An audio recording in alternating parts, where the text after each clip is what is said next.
Mesdames et messieurs, téléspectateurs de K-Express TV, cordial bienvenue à vous tous là où vous êtes.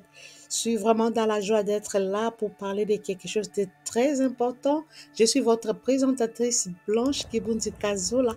Ravie d'être là. En tout cas, préparez-vous à embarquer dans une aventure palpitante où l'héros et le gingembre lui-même. Tangawi, si ça, la plante moko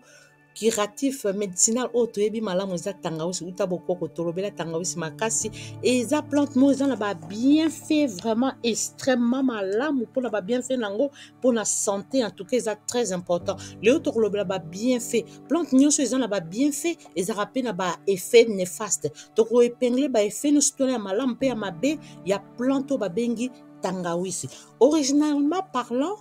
Étymologiquement parlant, en tout cas, Tangawis est outil na Asie, précisément en Malaisie. Ça fait plus de 3000 ans que Tangawis est coexisté. Et zalaki kuna na Malaisie, na Chine, Tangawis est zalaki. En tout cas, bazalaki ko vénérango na Chine, makasi vraiment. Et zalaki plante moko très médicinale na Japon, kutu bazalaki ko bengango merveille de l'univers. ezalaki plante ezalaki kosunga na basituation ya ndenge na ndenge donc badécouvrir yango kala mais en tout cas ndenge nalobaki la fois passé na oignon rouge tangawis mpe baégyptien mpe basalela plante oyo babengi tangawis na égypte antique bazalaki koselimite kaka na koutilize tangawis comme curatif te kaka kokire mpona kokire kaka bamaladi te mais ezalaki mpenza propriété précieuse na utilité nango bango bazalaki koloba nini balobaki ke bazalaki koloba mpona bango bazaloba tangawisi ezalaki lokola toloba nini aroma azalaki koutile yango ni manière plante moko aromatique mpona koambome bamort na bango bazalaki mpe koutilize barituel mpe bazalaki koutilize tangawisi ntango bazalaki koambome bamort na bango na égypte antique vraiment bango bazalaki très très traditionnel très spirituel bazalaki kozwa babiloko mingi en considération nde nalobaki na oignon rouge mpe bazalaki mpe koutilize yango ntango bazalaki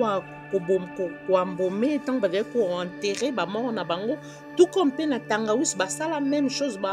baégyptien antique bazalaki kosalela mpe tangawisi mpona koambome bamort na bango comme plante aromatique bazalaki koconsidere yango makasi biso sikoyo na afrique ndeni tangawisi ekomelaki biso ekomaki kaka na kotambola ya bamarchand arabe balinga tema kotambola nde kaka nayebisa bino bamarchand arabe bazalaki kotambola baketi na afrique de bayaki kose retrouve na afrique de l'est na pays d'Afrique de l'Est à partir ya est wana nde babandaki kokotisa gingembre oyo tobengi tangawisi bamboka ya est ndenge toyebi eza bamboka lokola baburundi kuna na baéthiopie na bacomore na basoudan na bauganda na bakenya na barwanda na basomalie na batanzanie donc bamboka wana na est place nde tangawisi ekotaki ntina babepoka baconnexion nde yaki mpe okomela biso na centrale na congo toyaki mpe koyeba plante oyo ya tangawisi vraiment toyebi tangawisi eza makasi ebikisaka bamaladi ya ndenge na ndenge babienfait ya tangawisi eza nini en tout cas tangawisi ezali excellent anti-inflammatoire esungaka makasi na bainflammation esungaka vraiment makasi tozangaka tangawisi na bacuisine na biso te eza vraiment koaméliorer même digestion na biso talaka tangawisi ndenge ezalaka makasi komela yango deja ezalaka mpasi mpo pimante ezalaka vraiment pimenté ezalaka vraiment makasi surtout bana mpe bakoka yango te yango la meilleure façon kolia batangawisi soki okati yango mike mike otia yango na biloko na basalade ezalaka bien otuti yango oépice te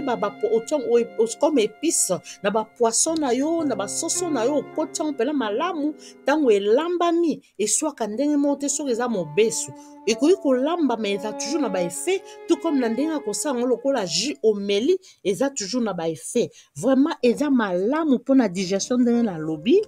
kaka tangawisi wana mpe eza kosunga na basituation lokola ya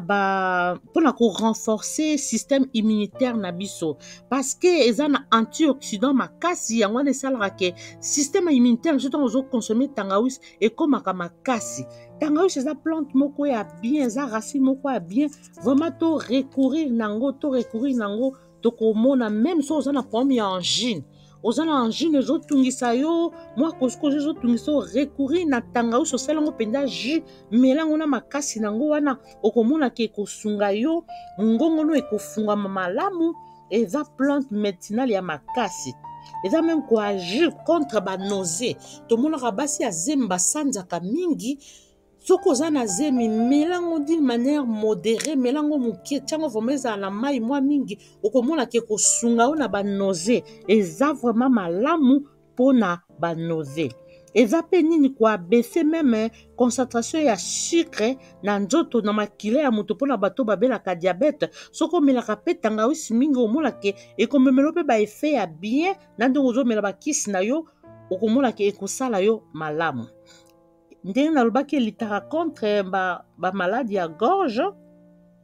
etretaka mpe bainfection ndenge nalobaki meme bainfection oyo ekomeli yo na gorge mpe bainflammation oyo ekomeli yo na gorge tangawisi eza wana mpona kosunga basituation ya lolenge wana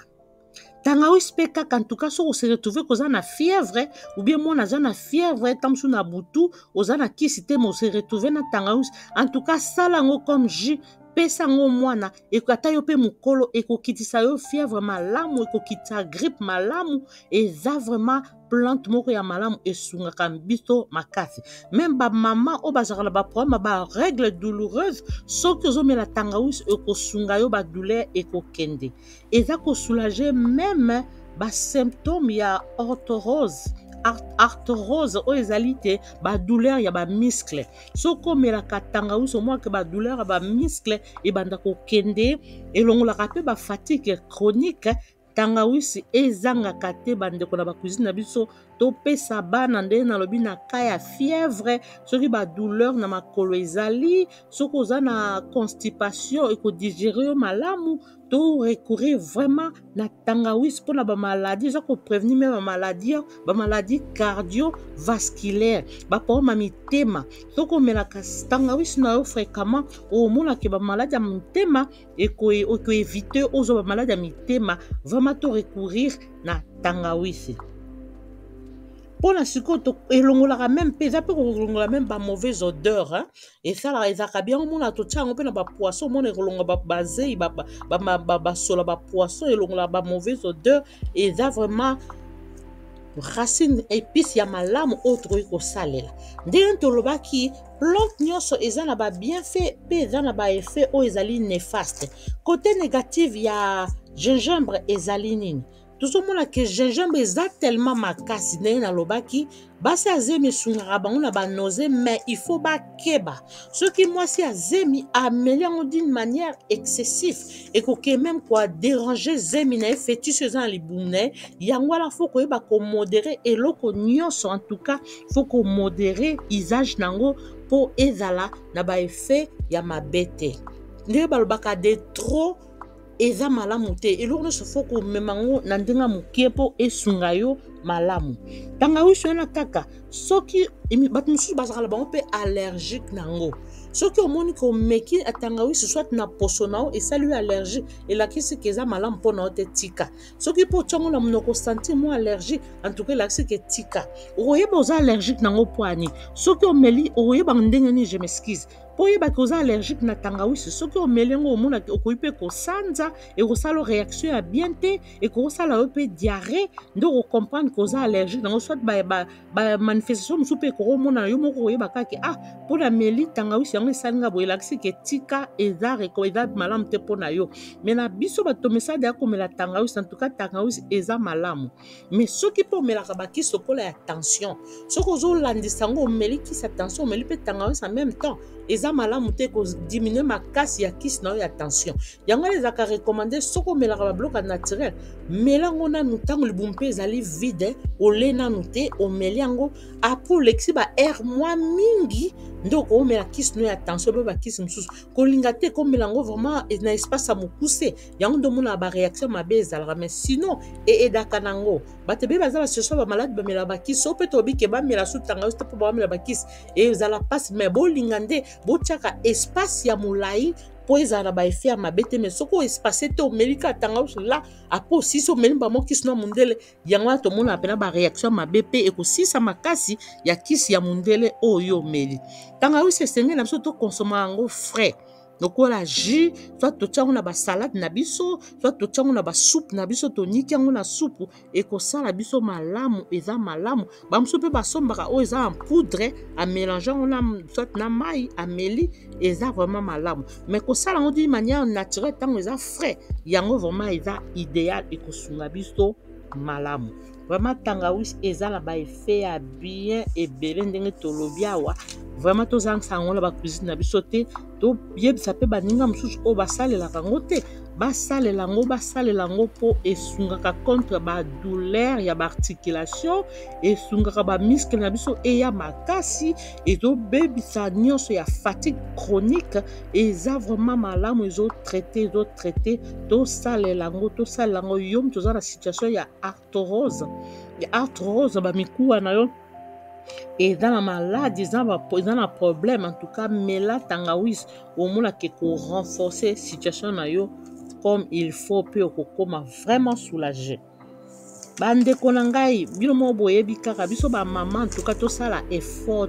effort komela ngo tangawisi, komela tangawisi na jus biso bamikolo tokokaka toyebi ke bana bakokaka te, mais tosalaka basupu ezaka bien mpo na digestion. Osali soupe esala mpe tangawisi tuta yango tiango na supu ya bana mpo bana mpe babénéficiaka na babienfait ya babiloko biso tokonsomaka. Mpo soki opesi bango ya frais kaka bongo bakokoka peut-être komela yango te mpo ezaka makasi mingi, mais tosalelaka bango même na bagateau. So olingi osala gateau ya tangawisi, namonaki na documentaire bamindele bazosala bagateau basali yango na base ya tangawisi, bazolobaka eza kitoko, bazosepela nango. Ngala na meka te en tout cas, mais namonaki kaka na barecherche nazosalaka bato bazosala gateau ya tangawisi bazokumisaka eza kitoko. Si je me rappelle na kisa mpe tozakolia bamikate ya tangawisi tozalaka mpe kosepela nango pour dire ke eza nango kaka épice, eza na goût ya bien, eko toujours kobongisa mpe gâteau yo landeli surtout ba bien fait nango na gâteau na yo kotala te goût soki ndeni, mais goût ya tangawisi normalement mpe na biloko ezaka nango mabe te. To recourir na tangawisi bandeko ekosala biso malamu. Vraiment que Dieu vous bénisse, que Dieu bénisse que Express TV tokutani na mbala nsima botikala branché mpe bobosana te kokonsome bio, kolala pongi ya malamu mpe kosalaka exercice physique mpona bien-être na bino ya mikolo nyonso. Merci, à plus.